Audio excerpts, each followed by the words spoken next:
துலாம் ராசிக்காரங்க போர்க்குணம் கொண்டவங்க உங்ககிட்ட சண்டை போட்டு ஜெயிக்கிறது ரொம்ப ரொம்ப கஷ்டம். நல்லது கெட்டதை முழுசா தெரிஞ்சவங்க, சுக்கிர பகவான ராசி அதிபதியாக கொண்டவங்க. ஒருத்தன் வாழ்க்கையில கொடி கட்டி பறக்கிறானா அவனை பார்க்குறவங்க எல்லாருமே அவனுக்கு என்னப்பா சுக்கிரன் உச்சத்தில் இருக்கான் அப்படின்னு சொல்லுவாங்க.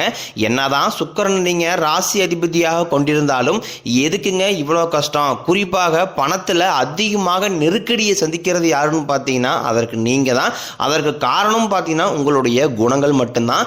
எல்லா இடங்களையும் நேர்மையும் உண்மையும் மட்டுமே நம்பக்கூடியவங்க. உங்களுக்கு சொந்தமோ பந்தமோ அது தப்புனா அது தப்பு தான். வெட்டு ஒன்று துண்டு ரெண்டுன்னு பேசக்கூடியவங்க. உங்களை ஒருத்தர் பஞ்சாயத்துக்கு கூட கூட்டு போகிறாங்க அப்படின்னா நீங்கள் கூட கூட்டு போகிற பக்கம்லாம் சப்போர்ட் பண்ண மாட்டீங்க. விசாரிச்சுட்டு எந்த பக்கம் நியாயம் இருக்குதோ அங்கே தான் நீங்கள் சப்போர்ட் பண்ணுவீங்க. உண்மை நியாயத்திற்கு மட்டுமே என்றைக்குமே கை கொடுப்பீங்க. உண்மைக்கு புறம்பாக எந்த ஒரு விஷயத்தையுமே செய்ய மாட்டீங்க. இதனால தான் உங்களுக்கு நிறைய கஷ்டங்களும் துன்பங்களும் அதிகமாகவே ஏற்பட்டுக்கிட்டு இருக்கு. தங்களுடைய கஷ்டத்தையும் கண்ணீரையும் கடுகளவு கூட மற்றவங்களுக்கு தெரியாம பார்த்துக்குவாங்க. இதனால பார்க்குறவங்க எல்லாருமே துலாம் ராசியா இவங்களுக்கு என்னப்பா சூப்பரா இருக்கிறாங்க, இவங்களுக்கு என்ன குறைச்சல் அப்படின்னு நினைச்சிட்டு இருக்கிறாங்க. ஆனா சாப்பாட்டு கூட கஷ்டப்படுறது உங்களுக்கு மட்டும்தான் தெரியும். கஷ்ட காலத்துல திரும்பி பார்க்க கூட ஆள் கிடையாது. ஏதோ தட்டு மாதிரி எந்திரிச்சு நிற்கிறப்போ உங்களை குறை சொல்றதுக்குன்னே நிறைய பேர் தேடி வருவாங்க. உங்க சொந்தக்காரங்க நண்பர்களுக்கு ஒரு தேவை இருக்குதுன்னா மட்டும்தான் உங்ககிட்ட வருவாங்க. அந்த தேவை முடிஞ்ச உடனே உங்களை தூக்கி போட்டுருவாங்க. மறுபடியும் அவங்க உங்ககிட்ட உதவின்னு கேட்பாங்க. அவங்க உங்களுக்கு முன்னாடி பண்ண துரோகத்தை எல்லாமே மறந்துட்டு மீண்டும் அவங்களுக்காக உதவி செஞ்சு ஏமாறக்கூடியவங்க தான் நீங்க. வாழ்க்கையில் எப்படியாவது முன்னேறிடணும் அப்படிங்கிறக்காக தினம் தினம் கஷ்டப்பட்டு உழைக்கிறவங்க தான் துலாம் ராசிக்காரங்க. கடந்த காலகட்டங்களில் தங்களுடைய வாழ்க்கையில் நீங்கள் நல்லது நடக்க போகுதுன்னு நினச்சிட்டு இருந்திருப்பீங்க. ஆனால் உங்களுக்கு அந்த டைமில் இந்த பாதச்சனி மூலமாகவும் ஜென்மச்சனி மூலமாகவும் நிறைய கஷ்டங்களும் துன்பங்களும் இழப்புகளும் ஏமாற்றங்கள் மட்டுமே உங்கள் வாழ்க்கையில் அதிகப்படியாகவே ஏற்பட்டு இருந்திருக்கும். துலாம் ராசிக்காரங்க சொந்த பந்தத்தை இழந்தாங்க, சொத்துக்களை இழந்தாங்க, தங்களுக்கு நெருக்கமாக இருக்கக்கூடிய உறவுகளையுமே இழந்தாங்க. கடைசியாக நான் மட்டும்தான் எல்லாத்தையுமே இழந்துட்டு நிற்கிறதா இருக்குது, எனக்கு உயிர் வாழவே பிடிக்கலன்னு சொல்லிக்கிட்டு இருக்காங்க. இதுக்கு மேலே என்னால் வாழவே முடியலை சாமி, தயவு செஞ்சு என்னை உன் கூடையே கூட்டிக்கிட்டு போயிரு. நான் இவ்வளோ கஷ்டப்பட்டதுக்கப்புறம் எனக்கு வாழ்க்கையில் வாழணுங்கிற எண்ணம் சுத்தமாகவே போயிருச்சு. உங்கள் மனசில் கவலையும் துன்பம் தான் அதிகமாகவே இருக்குது. நீங்கள் செய்யக்கூடிய ஒவ்வொரு விஷயத்தையுமே தடுப்பதற்கும் உங்களை அவமானப்படுத்துவதற்கும் இங்கே நிறைய நபர்கள் முயற்சி பண்ணிக்கிட்டு இருக்காங்க. இது எல்லாமே தெரிஞ்சுமே கூட நீங்கள் என்னமோ பண்ணுங்க எனக்கு என்ன வந்துச்சு அப்படின்னு தன் வேலையில் மட்டும் என்றைக்குமே குறிக்கோளாக இருக்கிறவங்க தான் நீங்கள். ஏன் எனக்கு மட்டும் இவ்வளோ கஷ்டம் வருது? என்னுடைய வாழ்க்கையில் நான் யாருக்குமே கெடுதலையோ கஷ்டத்தையோ துன்பத்தையோ கொடுத்ததில்லை, எனக்கு மட்டும் இந்த மாதிரி எல்லாமே நடக்குது அப்படின்னு தான் பெரும்பாலான நபர்கள் சொல்லிக்கிட்டு இருக்கீங்க. உங்களுக்கு பிரச்சனைங்கிறது வரும், அது கொஞ்ச நாள் இருக்கும், அதுக்கப்புறம் இந்த பிரச்சனை போயிடும். இந்த மாதிரி பிரச்சனை வரும் போகும் அப்படிங்கிற நிலைமையில தான் நிறைய நபர்கள் வாழ்ந்துக்கிட்டு இருக்கீங்க. நீங்கள் என்னதான் பிரச்சனையை தவிர்த்தாலும் ஏதாவது ஒரு சூழ்நிலையில் உங்களை நோக்கி பிரச்சனையும் கஷ்டமும் வந்துக்கிட்டு தான் இருந்திருக்கும். ஆனால் இனி வரக்கூடிய நாட்களில் உங்களுக்கு இன்பத்தையும் மகிழ்ச்சியும் மட்டுமே தரக்கூடிய ஒரு காலகட்டமாகவே அமைஞ்சிருக்குது. இதனால் வரைக்கும் நடந்த கெட்ட விஷயத்தை எல்லாமே விட்டுருங்க. இனி வரக்கூடிய நாட்களில் உங்களுக்கு எப்படிப்பட்ட நன்மைகள் நடக்க போகுது அப்படிங்கிறதான் இந்த பதிவில் நாம் முழுசாக பார்க்க போகிறோம். கடந்த 2025 மிக மோசமான ஒரு நரக வாழ்க்கையில் வாழ்ந்தவங்க தான் நீங்கள். ஆனால் தற்பொழுது இந்த 2026 முதல் மாதமான ஜனவரி அப்படிங்கிறது முடிஞ்சிருச்சு. இந்த ஜனவரியிலிருந்து ஏதாவது மாற்றம் வரும்னு பார்த்த உங்களுக்கு ஒரு மிகப்பெரிய ஏமாற்றம் தான். இதுலேயும் நீங்கள் நினச்ச மாதிரி எதுவுமே நடந்திருக்காது. ஆனால் தற்பொழுது நாம் பிப்ரவரி மாதத்தில் இருக்கோம். நிச்சயமாக இந்த பிப்ரவரி மாதம் முதல் தான் உங்களுக்கு தொடக்கம் அப்படிங்கிறது ஆரம்பிக்க போகுது. ஏன்னா இந்த பிப்ரவரி மாதத்திலிருந்து உங்களுக்கு 5 வருட கிரகங்களுடைய சேர்க்கை பார்த்தீங்கன்னா ஒன்றாக இருக்குது. அது மட்டும் இல்லாமல் உங்களுக்கு சனியுடைய வக்ர பயிற்சி, குருவுடைய வக்ர நிவர்த்தி, சுக்கிர பயிற்சி, சூரிய பயிற்சி, ராகு பயிற்சி என கிட்டத்தட்ட இந்த ஒரு 5 பயிற்சி பலன்கள் உங்களுக்கு தொடர்ச்சியாக இருக்கிறதுனால இந்த இனி வரக்கூடிய இந்த நாட்களில் 2026 நிச்சயம் உங்களுக்கு நல்ல ஒரு மாற்றத்தை தரக்கூடிய ஒரு நாட்களாகவே பார்க்கப்படுது. இதில் குறிப்பாக பார்த்தீங்கன்னா உங்களுக்கு வீரபத்திர ராஜயோகம் அப்படிங்கிறது கிடைக்க போகுது. அது என்ன சாமி வீரபத்திர ராஜயோகம் அப்படின்னு நிறைய பேர் கேட்பீங்க. அதாவது பார்த்தீங்கன்னா புதன் பகவானும் சுக்கிர பகவானும் பார்த்தீங்கன்னா மீனராசியில் ஒன்றாக இணைய போகிறாங்க. இந்த இணையறதுனால பார்த்தீங்கன்னா இந்த ராஜயோகம் பார்த்தீங்கன்னா மற்ற ராசிக்காரங்களை விட இந்த சுக்கிர பகவான ராசி அதிபதியாக கொண்ட உங்களுக்கும் ரிஷப ராசிக்காரன் 2 ராசிக்காரர்களும் பார்த்தீங்கன்னா நல்ல ஒரு தொடக்கம் அப்படிங்கிறது வரக்கூடிய நாட்கள் இருந்தே ஏற்பட போகுது. போகுது. அதற்கடுத்து பார்த்தீங்கன்னா உங்களுக்கு சனியுடைய வக்ர நிவர்த்தி. இத்தனை நாட்களாக மைனஸாக செயல்பட்டு கொண்டிருந்த சனி பகவான் தற்பொழுது உங்களுக்கு பிளஸ்ஸாக செயல்பட ஆரம்பிக்கிறாரு. இதன் மூலமாக சனி பகவான் மூலமாக கடந்த காலகட்டங்களில் நீங்க எதையெல்லாமே இழந்துட்டு கஷ்டப்பட்டு வருத்தப்பட்டு இருக்கிறீங்களோ அது அனைத்தும் திரும்ப பெறக்கூடிய ஒரு காலகட்டமாகவே பார்க்கப்படுது.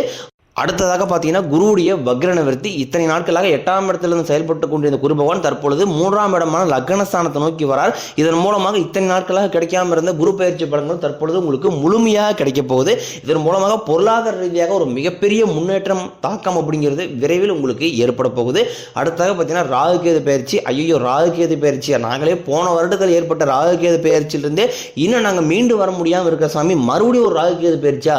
எங்களுக்கு அவ்வளோ கஷ்டத்தை துன்பங்கள் நாங்கள் வந்து கடந்த காலகட்டம் அனுபவிச்சிட்டோம் அப்படின்னு சொல்றவங்களுக்கு தற்பொழுது வரக்கூடிய இந்த கேது பகவான் என்ன பண்றாரு அப்படின்னு பாத்தீங்கன்னா உடல் சார்ந்த பிரச்சனைகள் அனைத்தும் தற்பொழுது உங்களுக்கு முழுவதுமாகவே நிவர்த்தி பண்ண போறாரு.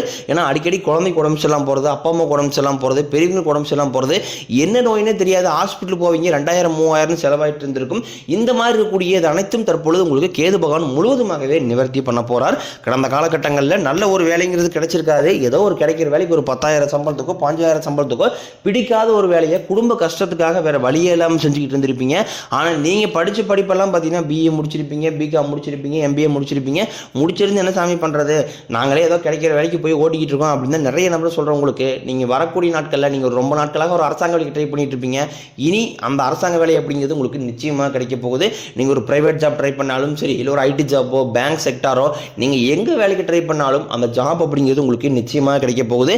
கோர்ட்டு கேஸிலும் ரொம்ப நாட்களாக அலைஞ்சிட்டு இருக்கிற நபர்களுக்கு விரைவில் உங்களுக்கு சாதகமாகவே தீர்ப்பு வரும். சொத்து பிரச்சனையும் உங்களுக்கு சாதகமாகவே முடியும். சனி பகவானினுடைய பார்வை உங்களுக்கு நேரடியாகவே இருக்குது. இதன் மூலம் வருமானம் அப்படிங்கிறது பல வழிகளில் வரும். தொழிலில் லாபம் சற்று அதிகமாகவே கிடைக்கும். அரசியல்வாதிகளை பொறுத்த வரைக்கும் புதிய பொறுப்புகள், புதிய பதவிகள் எல்லாமே தானாகவே உங்களை வந்து சேரும். ராகு கேதுவால உங்களுடைய செல்வாக்கு உயரும், உடல் ஆரோக்கியம் மேம்படும், சங்கடங்கள் நீங்கும். மறைமுகமாக உங்கள் தொழில் வாழ்க்கையிலும் சரி, இல்ல வாழ்க்கையிலும் சரி நிறைய நபர்கள் வந்து தொல்லை கொடுத்துருப்பாங்க. இனி அவருடைய தொந்தரவுங்கிறது முழுவதுமாகவே இருக்காது. கடந்த காலகட்டங்களில் நீங்களும் ஒரு கம்பெனியில் இரவு பகல் பார்க்காம உழைச்சிட்டு இருந்திருப்பீங்க. உங்களுடைய சொந்த கம்பெனியாக நினச்சி வேலை செஞ்சுருப்பீங்க. ஆனால் உங்களுக்கு இது நாள் வரைக்கும் சரியான ஒரு அங்கீகாரம் அப்படிங்கிறது கிடைச்சிருக்காது. உங்களுக்கு அப்புறமும் கூட நிறைய நபர் வேலைக்கு வந்திருப்பாங்க. அவங்களுக்கு நிறைய சலுகை எல்லாமே கிடைச்சி நல்ல ஒரு முன்னேற்றத்திற்கு போயிருப்பாங்க. ஆனால் நீங்கள் மட்டும் எப்படி வேலைக்கு வந்து சேர்ந்தீங்களோ அதே மாதிரி தான் இன்னை வரைக்கும் இருந்திருப்பீங்க. ஆனால் இனி வரக்கூடிய நாட்களில் உங்களுக்கு சம்பள உயர்வு, பதவி உயர்வு, உங்களுக்கு மேலே இருக்கக்கூடிய அதிகாரிகளுடைய ஆதரவு முதற்கொண்டும் உங்களுக்கு கிடைக்க போகுது. இனி உங்கள் வார்த்தைக்கு மதிப்பு மரியாதை கிடைக்கும். அந்தஸ்தில் நீங்கள் எதிர்பார்த்த உயர்வுக்கு போக போறீங்க. இனி நினைச்சது எல்லாமே நடக்கும். தொழிலில் வியாபாரம் தடைகள் அனைத்தும் விலகும். லாபம் அதிகமாக கிடைக்கும். முன்னேற்றம் உண்டாகும். வரவேண்டிய பணம் விரைவில் கைக்கு வந்து சேரும். செல்வாக்கு அந்தஸ்து உயரும். வெளிநாட்டு முயற்சிகள் வெற்றியை தரும். தெய்வ சிந்தனை அதிகமாகும். பெரியோர்களுடைய உதவிகள் கிடைக்கும். உறவில் இருந்த சண்டை சச்சரவு முழுவதுமாகவே விலகும். புதிய நண்பர்கள் உங்களுக்கு உதவி செய்வாங்க. தொழிலில் ஏற்பட்ட நெருக்கடிகள் நீங்கும். முடிய கிடந்த நிறுவனங்கள் மீண்டும் இயங்கும். வியாபாரத்தில் எதிர்பார்த்த லாபம் கிடைக்கும். புதிய தொழில் தொடங்கக்கூடிய முயற்சிகள் கண்டிப்பாக உங்களுக்கு வெற்றியை தரும். கடந்த காலகட்டங்களில் திருமண நிலை அப்படிங்கிறது பார்த்தீங்கன்னா உங்களுக்கு நிறைய பிரச்சனையும் சிக்கலையுமே பெரும்பாலும் சந்திச்சிருப்பீங்க. இதில் குறிப்பாக பார்த்தீங்கன்னா பெண்களுக்கு ஏதாவது ஒரு வகையில் திருமணம் அப்படிங்கிறது எளிமையாக அடைஞ்சிருது. ஆனால் ஆண்கள் தான் ரொம்ப ரொம்ப பாவம். அடிச்சு பிடிச்சி நிச்சயதார்த்தம் வரைக்கும் போனால் கூட அக்கம் பக்கம் இருக்கிறவங்க தெரிஞ்சவங்க கெடுத்து விடுறதுக்கு நிறைய நபர்கள் இருக்காங்க.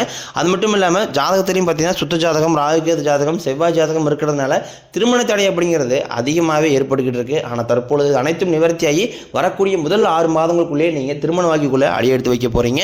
வாழ்க்கை துணையை இழந்த துலாம் ராசி ஆண்களோ பெண்களோ அடுத்து வந்து செகண்ட் மேரேஜ், அதாவது இரண்டாவது திருமணம் பண்ணலாமா வேண்டாமா அப்படிங்கிற ஒரு மிகப்பெரிய குழப்பத்தில் இருப்பீங்க. அப்படி இரண்டாவது திருமணம் பண்ணும்போது சொந்தக்காரையும் தப்பா பேசிடுவாங்களா, ஊர்காரையும் தப்பா நினைச்சிருவாங்களா, அவங்க என்ன நினைப்பாங்க, இவங்க என்ன நினைப்பாங்க அப்படின்ட்டு நிறைய நபர் வந்து இரண்டாவது திருமணத்தை யோசிக்காம இருக்கீங்க. இப்ப இருக்கக்கூடிய பொருளாதார சூழ்நிலையும் இப்ப இருக்கக்கூடிய காலகட்டத்தை வச்சு பார்க்கும்போது ஒரு சிங்கிள் பேரண்டான அந்த சொசைட்டியை சர்வே பண்றது ரொம்ப ரொம்ப கடினம். நீங்க எதிர்பார்த்த மாதிரியே நல்ல ஒரு மறுவாழ்க்கை அப்படிங்கிறது விரைவில் உங்களுக்கு அமையும். குழந்தை பாக்கியத்திற்காக இயங்கிய நபர்களுக்கு பார்த்தீங்கன்னா எங்களுக்கு மேரேஜ் ஆகி 3 வருஷம் ஆகுது சாமி, 5 வருஷம் ஆகுது, 8 வருஷம் ஆகுது, நாங்களும் போகாத ஹாஸ்பிட்டல் இல்லை, பார்க்காத ட்ரீட்மெண்ட் இல்லை, வாரத்தில் 3 நாள் கோயில் வழிபாடு செஞ்சு வந்துட்டு இருக்கோம். ஆனால் எங்களுக்கு குழந்தை பாக்கியமே இல்லை சாமி அப்படின்னு தான் நிறைய நபர் சொல்றீங்க. கண்டிப்பாக வரக்கூடிய முதல் 6 மாதங்களுக்குள்ளேயே விரைவில் உங்களுக்கு உடல் சார்ந்த பிரச்சனை அனைத்து முழுவதுமாகவே நிவர்த்தியாகி நிச்சயம் உங்களுக்கு குழந்தை பாக்கியம் அப்படிங்கிறது உண்டாகும். துலாம் ராசியை பொறுத்தவரை வரைக்கும் நீங்கள் ஆண்களோ பெண்களோ அரசு வேலையோ தனியார் வேலையோ கூலி வேலையோ நீங்கள் எதிர்பாராத வருமானம் அப்படிங்கிறது உங்களுக்கு இரட்டி மடங்காக கிடைக்க போகுது. சேமிப்பு அப்படிங்கிறது பல மடங்காக உயரப்போகுது.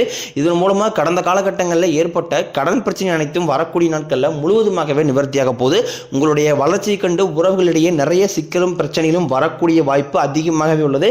கண்டிப்பாக ஒரு உறவுகளை விட்டு நீங்கள் விலகி போகக்கூடிய வாய்ப்புகளும் அதிகமாகவே உள்ளது. அது குடும்ப உறவாக இருக்கலாம், இல்லை நண்பர்களாக இருக்கலாம், இல்லை சொந்தக்காரர்களாக இருக்கலாம்.